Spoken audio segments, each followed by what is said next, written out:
안녕하세요. 오늘 여러분과 함께 좀 깊이 파고 들어볼 이야기는 바로 인공지능 데이터 센터입니다.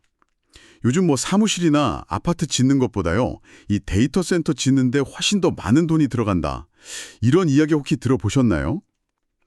이게 그냥 먼 나라 기술 얘기가 아니라, 지금 바로 여러분의 생활 환경, 또 은퇴 후 자산 관리, 그리고 우리가 사는 이 지역 사회에 생각보다 큰 영향을 미치고 있거든요. 특히 오늘은 여러분께서 관심을 많이 갖고 계신 그 케어유 뉴스 김영을의 편집장님이 매일 아침 전해주시는 칼럼 있잖아요. 그중에서도 AI 데이터 센터, 시니어의 삶과 미래라는 글을 바탕으로 해서 이 거대한 변화의 물결이 구체적으로 우리 시니어 세대에게 어떤 의미를 주는지 그 지혜를 한번 같이 찾아보려고 합니다. 자, 그럼 한번 차근차근 풀어가 볼까요?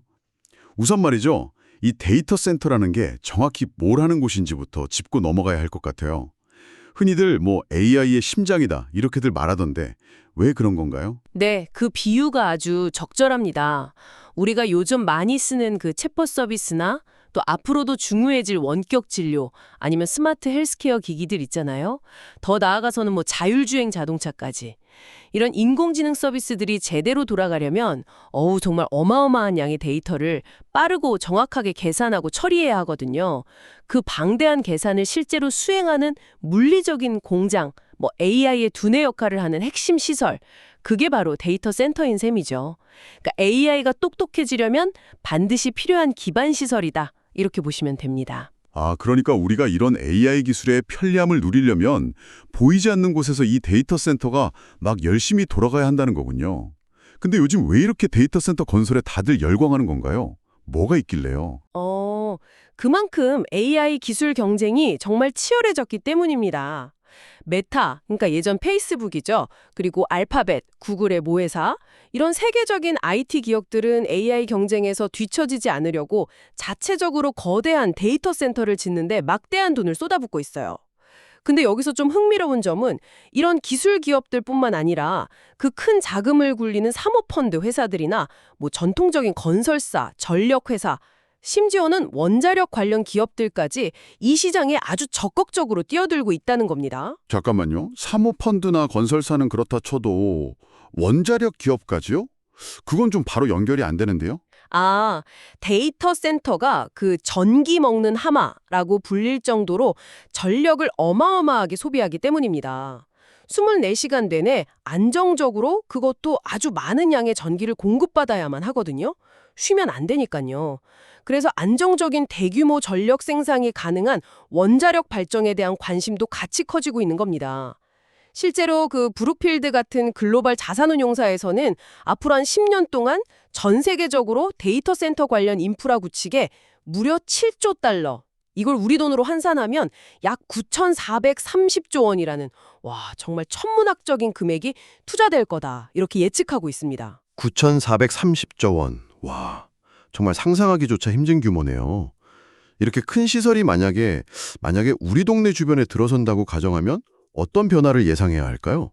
뭐 좋은 점만 있지는 않을 것 같은데요. 네, 정확히 보셨습니다. 모든 큰 개발 프로젝트에는 기대와 우려가 같이 있잖아요. 데이터 센터 건설 역시 우리 주변에 다량한 영향을 미치게 됩니다. 먼저 좀 걱정되는 부분부터 살펴보자면 아까 말씀드린 것처럼 데이터 센터는 막대한 양의 전기를 쓰고요. 또 서버에서 나오는 열을 식히려고 엄청난 양의 물을 사용합니다. 이게 지역사회에는 좀 부담이 될 수 있거든요. 아, 전력이나 물 부족 문제가 실제로 생길 수도 있다는 말씀이시네요. 그렇습니다. 실제로 미국 미주리주의 세인트 찰스라는 도시에서는 데이터 센터 건설 계획이 딱 발표되니까 시의회에서 이거 식수 공급에 차질 생기거나 오염될 수 있다 이렇게 심각하게 우려해서 건설을 일시적으로 중단시킨 사례도 있었어요. 그러니까 단순히 전력망 부하 문제뿐만 아니라 수자원 관리 문제하고도 이게 바로 연결될 수 있는 거죠. 우리나라에서도 데이터 센터가 특정 지역에 막 몰리게 되면 그 지역의 부동산 가격이나 임대료가 오를 수 있고요. 또 전력 수요가 확 늘어나니까 지역 주민들의 전기요금 부담이 커질 가능성도 배제할 수는 없습니다. 특히 이제 고정적인 수입으로 생활하시는 우리 시니어 가구에는 이런 생활비 상승이 더 민감하게 다가올 수밖에 없겠죠. 아, 듣고 보니 정말 신경 써야 할 부분이 많네요. 하지만 그 김형래 편집장님 칼럼에서도 언급되었듯이 이런 벼와 속에 기회는 없을까요? 지역사회에 긍정적인 영향도 분명히 있을 텐데요. 물론입니다. 어려움만 있는 건 아니죠. 긍정적인 측면도 분명히 존재하고 이 부분을 잘 활용하는 지혜가 필요할 겁니다. 예를 들어서 데이터 센터를 유치하면 그 운영에 필요한 안정적인 전력 공급망이나 초고속 통신망 같은 핵심 인프라가 그 지역에 우선적으로 확충될 가능성이 높아요. 또 직원들 출퇴근이나 물류 이동을 위해서 도로망이 개선되는 효과도 기대할 수 있고요. 결과적으로 보면 지역 전체의 생활 기반 시설 수준이 한 단계 높아지는 계기가 될 수도 있습니다. 인프라 개선 외에 우리 시니어 세대에게 직접적으로 좀 와닿을 만한 좋은 점은 또 없을까요? 새로운 일자리 창출 역시 중요한 긍정적 효과입니다. 데이터 센터 건설 단계는 물론이고 완공 후에 운영하는 단계에서도 다양한 인력이 꾸준히 필요하거든요. 특히 이게 24시간 돌아가야 하는 시설 특성상 보안이나 경비 인력, 또 건물이나 각종 설비를 유지 보수하는 시설 관리 인력 수요가 상당해요. 김영래 편집장님 칼럼에서도 지적했듯이 이런 직종 중 상당수는 나이나 경력과 상관없이 지원할 수 있는 기회가 많아서 활동적인 시니어분들에게는 새로운 경제활동의 기회가 될 수도 있습니다. 중요한 건 이런 변화가 나와는 상관없는 먼 얘기가 아니라 바로 내가 사는 지역의 환경, 생활비, 그리고 일자리와 직접 연결될 수 있다는 점을 인식하는 것이죠. 그렇군요. 정말 장단점을 잘 따져보고 지역사회 차원에서 현명하게 대응하는 게 중요하겠네요. 자, 그럼 이제 시선을 조금 옮겨서 이 데이터 센터 건설 열풍이 금융시장에는 어떤 영향을 미치고 있는지, 그리고 이게 우리의 노후 자산 관리와는 어떻게 연결되는지 한번 살펴보죠. 이 부분도 칼럼에서 중요하게 다뤘던 내용인데요. 네, 금융시장은 이미 이 데이터 센터 붐에 아주 뜨겁게 반응하고 있습니다. 데이터 센터를 직접 짓는 건설 회사들, 거기에 들어가는 시멘트나 철강 같은 자재를 공급하는 회사들, 또 안정적인 전력 공급을 책임질 전력 회사나 아까 말한 원자력 관련 기업들, 그리고 완공된 데이터 센터 건물을 사들여서 임대 수익을 얻는 부동산 투자 신탁, 우리가 흔히 리츠라고 부르잖아요.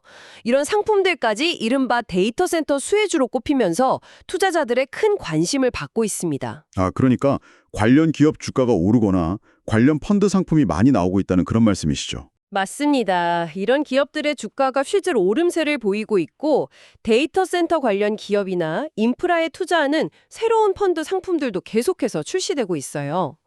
은퇴 후에 안정적인 삶을 위해서 마련해 두신 그 노후 자금을 어떻게 운영할지 고민이 많으실 텐데요. 이 데이터 센터 관련 산업은 AI 시대의 핵심 동력으로 평가받는 만큼 장기적인 성장 잠재력이 큰 분야라는 점은 부인할 수 없습니다. 칼럼에서도 이 점을 언급하면서 새로운 투자 기회가 될 수 있다, 이렇게 시사했죠. 성장 가능성이 높다는 점은 분명히 매력적이네요. 그럼 노후 자금의 일부를 이쪽에 투자하는 것을 고려해 볼 만할까요? 김 편집장님은 칼럼에서 어떤 조언을 덧붙였나요? 투자를 고려해 볼 수는 있지만 김 편집장님이 칼럼에서 강조했듯이 아주 신중한 접근이 필요합니다. 가장 경계해야 할 것은 바로 거품 가능성입니다.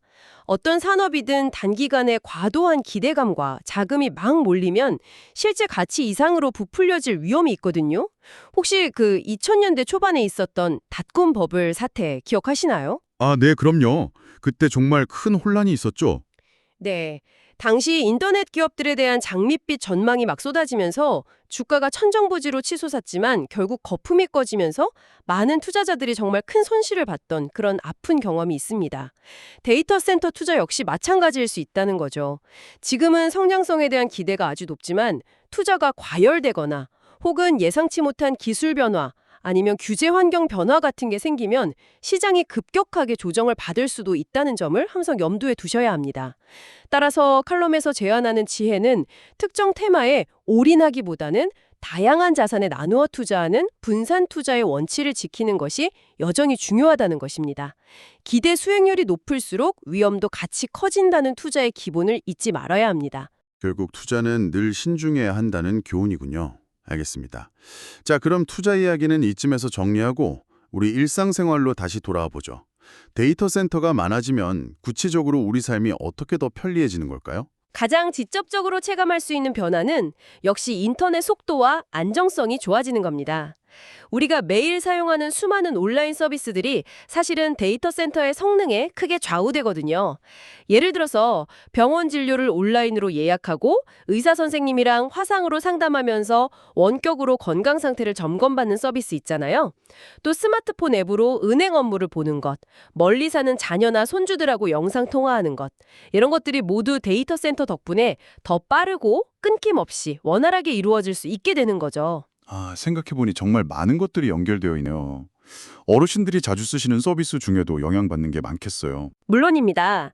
특히 시니어분들이 자주 이용하시는 국민연금 관련 정보를 확인하거나 신청하는 웹사이트, 건강보험 관련 서비스를 이용하는 앱, 그리고 동네 은행의 모바일 뱅킹 앱 같은 거요.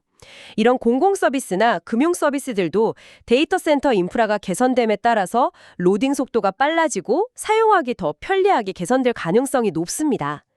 복잡한 절차는 좀 간소화되고 기다리는 시간은 줄어들고 그런 거죠. 이런 생활 밀착형 편의성 증진이 데이터 센터 확충의 가장 큰 혜택 중 하나라고 할 수 있겠습니다. 편리해지는 건 정말 반가운 소식인데요. 혹시 이 편리함의 이면에 우리가 놓치지 말아야 할 부분은 없을까요? 예를 들면 개인정보 같은 문제요. 칼럼에서도 이 부분을 짚어줬던 것 같은데요. 역설적이지만 우리의 개인정보와 데이터 보안 문제는 더욱 중요해집니다. 온라인으로 병원 기록을 관리하면 민감한 건강정보가, 모바일 뱅킹을 이용하면 소중한 금융정보가 디지털 공간에 저장되고 처리되는 것이니까요. 데이터 센터가 늘어나고 AI 서비스가 발전하면서 처리해야 하는 개인 데이터의 양과 종류는 정말 기하급수적으로 늘어날 텐데 이 과정에서 우리의 정보가 어떻게 수집되고 또 누구에게 공유되며 해킹 같은 외부 위협으로부터 얼마나 안전하게 보호되고 있는지 여기에 대해서 사회 전체의 관심과 또 개인적인 주의가 그 어느 때보다 필요합니다. 편리함이라는 가치와 프라이버시 보호라는 가치 사이에서 균형점을 찾는 노력이 중요하다고 할 수 있겠습니다. 맞는 말씀입니다. 편리함에 취해서 좀 무뎌지기 쉬운 부분인데 꼭 기억해야겠네요. 자, 그럼 마지막으로 아까 잠시 언급했던 환경 문제로 다시 돌아가 보죠. 데이터 센터의 막대한 전력과 물 사용량이 결국 환경 부담으로 이어진다는 점인데요.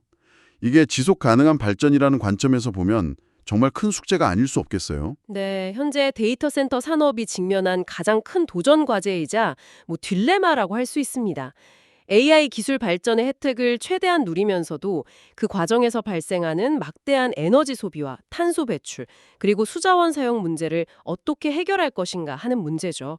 이건 단순히 특정 기업의 문제가 아니라 기후위기 시대를 살아가는 우리 모두의 문제와 직결되어 있습니다. 뭔가 해결책을 찾으려는 노력들이 당연히 있겠죠. 예, 다행히 기술업계와 각국 정부도 이 문제의 심각성을 인지하고 다양한 해결책을 모색하고는 있습니다.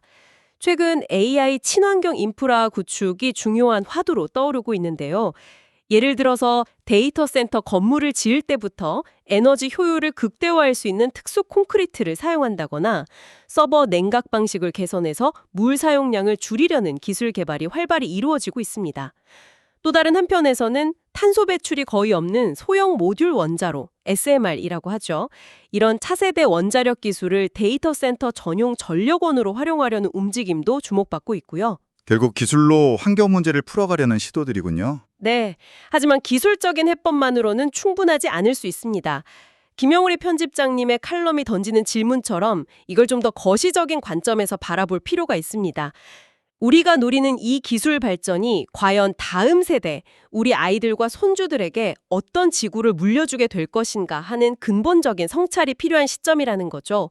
단순히 경제적인 효율성이나 기술적인 성능 향상에만 매몰될 것이 아니라 환경적인 책임과 또 세대 간의 형평성까지 고려하는 균형 잡힌 시각과 지혜가 요구됩니다. 자, 오늘 케어뉴스 김영울의 편집자님의 칼럼을 길잡이 삼아서 AI 데이터 센터 건설 붐이 시니어 세대인 여러분의 삶에 미치면 다양적인 영향에 대해 깊이 있게 이야기를 나눠봤습니다. 처음에는 좀 막연하게 느껴졌을 수도 있는 기술 트렌드가 알고 보니까 여러분의 재정 계획, 또 살고 계신 지역의 변화, 일상생활의 편리함과 불편함, 그리고 더 나아가 환경 문제까지 아주 폭넓게 연결되어 있다는 것을 확인할 수 있었습니다. 네, 오늘 나눈 이야기들을 좀 정리해보면 이 데이터 센터 시대를 살아가는 시니어 여러분의 입장에서 몇 가지 핵심적인 지혜를 되새겨 볼 수 있겠습니다. 첫째, 재정적으로는 새로운 투자 기회를 탐색하시되 과거의 교훈을 잊지 않고 거품 가능성을 경계하면서 분산 투자를 통한 위험 관리에 항상 집중해야 한다는 점입니다. 둘째, 생활면에서는 데이터 센터 건설로 인한 지역사회의 긍정적인 변화, 예를 들면 인프라 개선이나 일자리 같은 거요. 이런 것과 함께 잠재적인 부담, 그러니까 환경 문제나 생활비 변동에도 관심을 갖고 현명하게 대처하는 자세가 필요합니다. 셋째, 사회적으로는 AI 기술이 가져다주는 편리함과 혜택을 적극적으로 누리시되 이것이 모든 세대에게 공평하게 돌아가는지 또 개인정보 보호와 같은 문제는 없는지 좀 비판적으로 살피고 목소리를 내는 시민의식이 중요하다는 점을 기억하시면 좋겠습니다. 네, 인공지능과 그 기반이 되는 데이터 센터는 이제 과거의 전기나 철도처럼 우리 사회를 구성하는 새로운 핵심 인프라로 자리 잡고 있습니다. 좋든 싫든 우리 삶과 떼려야 뗄 수 없는 존재가 된 것이죠.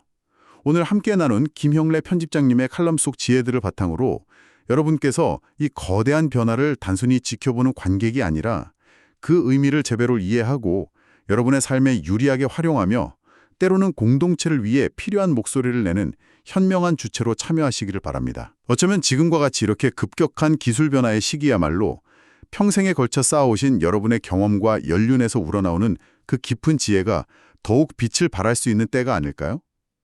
이 강력한 기술이 우리 사회를 더 따뜻하고 지속 가능한 방향으로 나아가게 하는데 여러분의 그 지혜가 중요한 길잡이가 되어줄 수 있지 않을까 하는 생각을 해봅니다. 이 질문을 여러분께 남기면서 오늘 이야기를 마무리하겠습니다.